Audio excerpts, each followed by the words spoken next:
السلام علیکم ناظرین، فیس آف سوسائٹی کے ساتھ ایک دفعہ پھر حاضر ہوں۔ سوسائٹی کا یہ فیس آپ کے سامنے پیش کرتی ہوں۔ ٹاپک ہے راز۔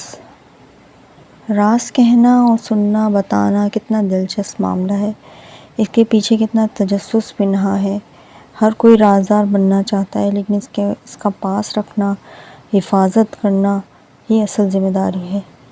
کچھ لوگ اسے ایک شغل کی طرح لیتے ہیں اور ہر جگہ نشر کرتے پھرتے ہیں، جسے نہ صرف جس کے متعلق راز ہے اس کی عزت نہ ناب کر رہے ہوتے بلکہ اپنے کردار کو بھی مشکوک کر رہے ہوتے ہیں۔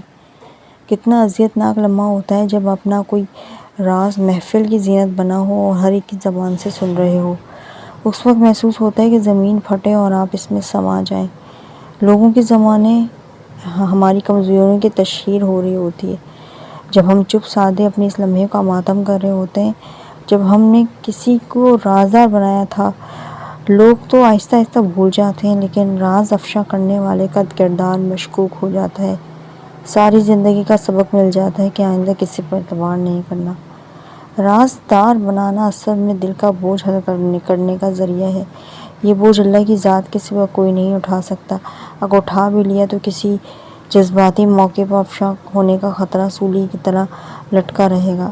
لہٰذا اللہ رب العزت سے بڑھ کر کوئی رازدار نہیں، جو سن کر ملامت و طعنے نہیں دیتا اور نہ راز افشا ہونے کا ڈر رہتا ہے، بلکہ بندہ اپنے آپ کو پھلکا محسوس کرتا ہے اور یہ بہترین رازدار ہر وقت میسر ہوتا ہے۔ راز کو اچھالنا ایک دلچسپ مشغلہ بن چکا ہے۔ نہ صرف انفرادی بلکہ اجتماعی طور پر بھی یہ کام انٹرٹینمنٹ کے نام پر کیا جاتا ہے۔ آج کل سوشل میڈیا بھی لوگوں کی نجی زندگی کے راز اچھالنے کا کام بہت احسن طریقے سے کر رہا ہے، اور سب سے زیادہ لائکس انہی چیزوں میں مل رہے ہیں۔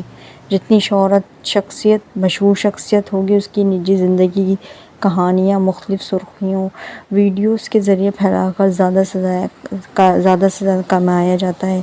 گویا راز پھیلانا بھی کمائی کا ایک ذریعہ ہے۔ صرف پروموشن کی خاطر ایک خبر کو مختلف طریقوں سے پیش کر کے زیادہ سے زیادہ لائکس کما کر بزنس کیا جا رہا ہے۔ اس کے بہت بھیانک نتائج سامنے آتے ہیں۔ معاشرے اور خاندان میں فساد پیدا ہوتا ہے، اور یہ معاشرہ آپس کے جھگڑوں، رنجشوں اور قدورتوں کی وجہ سے ترقی نہیں کر سکتا، کیونکہ یہ اندرونی طور پر ذہنی انتشار کا شکار ہو چکا ہوتا ہے۔ ہمیشہ پرامن معاشرہ ہی ترقی کرتا ہے۔ اس لیے قرآن نے سورہ حجرات میں ایک پرامن معاشرے کی بہترین صورت گری کی ہے کہ جو آپس میں لڑنے والوں کے درمیان صلح کرواتے ہیں، ایک دوسرے کو طعنے نہیں دیتے، تجسس یا ٹوہ نہیں لیتے، کسی کی غیبت و چغلی بہتان نہیں لگاتے، بدگمانی نہیں کرتے، برے القابات سے نہیں پکارتے، بلا تصدیق بات آگے نہیں بڑھاتے۔ یہی اخلاقی قدریں ہیں جن کا خیال رکھ کر ہی ہم بہترین معاشرہ بنا سکتے ہیں اور آپس کی محبتوں کو پروان چڑھا سکتے ہیں۔ تو ناظرین، آپ کو کیسا لگا ہمارا یہ ٹاپک؟ لازمی آپ کو پسند آیا ہوگا۔ ہمیں اپنا فیڈ بیک دیجیے گا، ہمارے چینل کو سبسکرائب کیجیے گا۔ شکریہ۔